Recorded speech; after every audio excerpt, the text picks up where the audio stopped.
Brought to you by Express Care Health and Skin Center. Get in, get out, get better. Welcome back. If you are just joining us, we are talking about things every parent should do to get their kids ready to get up early, get their nose in the books, and be in the best condition to soak in all they need to learn at school. Let's check in with some of our viewer questions now, Doc, to see what they want to know. Rena from Tumon asks, what are some ways to keep my child healthy through the school year, considering the exposure to colds and various illnesses? That's so important. Thank you. Well, you know, two things. Washing the hands as many times as you can with warm water and soap is so important. And then teaching your child just not to touch their face, because, you know, the germs come from the hands to the face and especially into the mouth. You know, picking their nose, sucking their thumb, whatever. Just don't touch your face and wash your hands. That'll be the most important thing. And giving them Kleenex to take to school and some wipes, that would be really helpful. Yeah. Okay. Cheryl from Dedito asked, should I pack hand sanitizer in my daughter's school bag? Does it really help? Well, it's better than nothing. But as I think we talked about one time before, we want to use wipes or better soap and water to just remove the germs rather than killing them and letting them sit around on your hands, because there's a load of bacteria. And if you have a large load, meaning very dirty hands, hand sanitizer isn't going to fix it.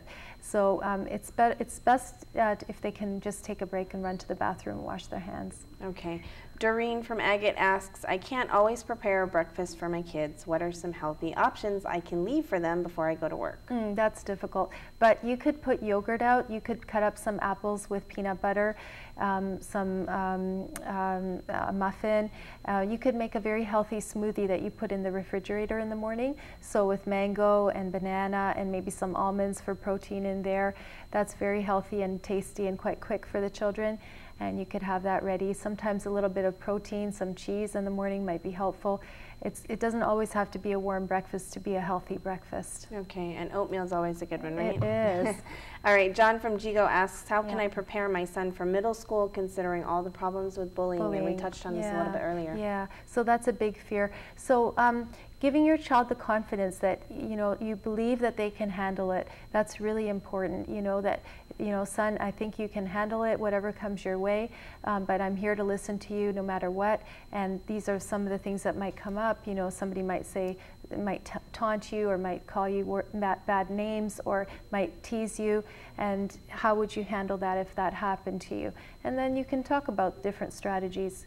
Best is just to walk away, and you can teach your child to do that to avoid conflict. Okay.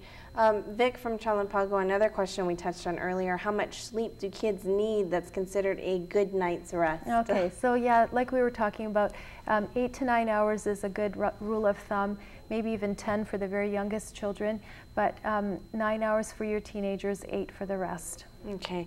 Patty from Telefofo asks, what are some healthy, affordable snacks I can pack my kids to keep feeding their brain for their studies? Great idea. You know, you can put nuts or trail mix in their school bag, some fruit, some peanut butter or cheese. Those are all very healthy. You want to, or a nice healthy drink, again, like a yogurt drink or a nice juice.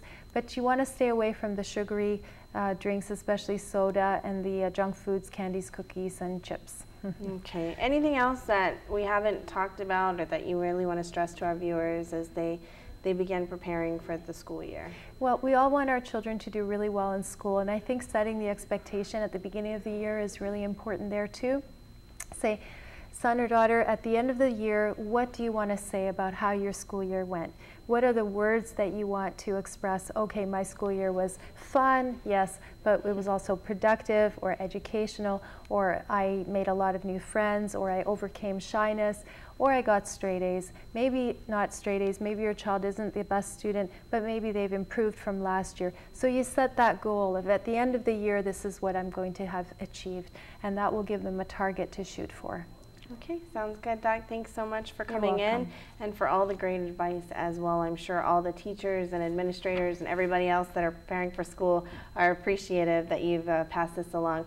Dr. Lom will be back again next week when we will be talking about one of the biggest problems on the island, that is diabetes. The next 2 weeks, we'll do a double feature. In part 1, Next week, we'll be talking about diabetes and diet and drugs, and then the next week we'll be talking about the damage of diabetes as well as complications of the disease. You can send us your questions to healthyliving@KUAM.com or post a comment on our KUAM News Facebook page or on our website. Again, that is a double dose of diabetes for the next 2 weeks. Stay with us. There's more Healthy Living still to come.